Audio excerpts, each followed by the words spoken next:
May sumunod sa aking pauwi. Hindi siya tao. I never really believed in supernatural stuff before this happened. I always thought stories about aswang, multo, or encanto were just pampatakot until one night in our province. This happened when I was visiting my lola's house in a small barangay. Walang streetlights, puro puno, at tahimik sobra paggabi.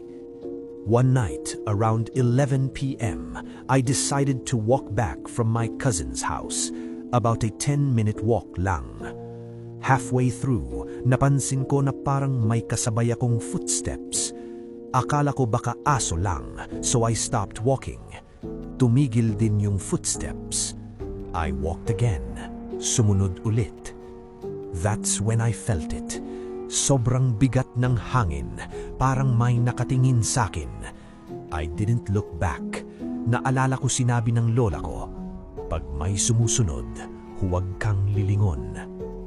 Biglang may narinig akong bulong sa tenga ko. Mahina pero malinaw.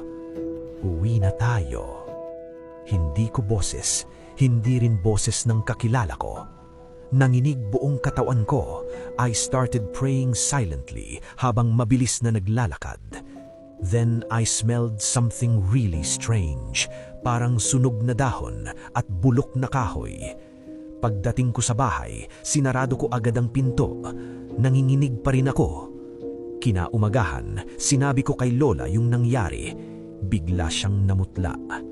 Sabi niya, may nagtatambay daw na kapre malapit sa punong dinaanan ko at madalas may sinusundan sa gabi, lalo na yung hindi taga roon. Hanggang ngayon, bumabalik pa rin sa isip ko yung boses na yon.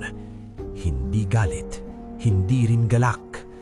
Parang gusto lang talaga niya na sumama ako.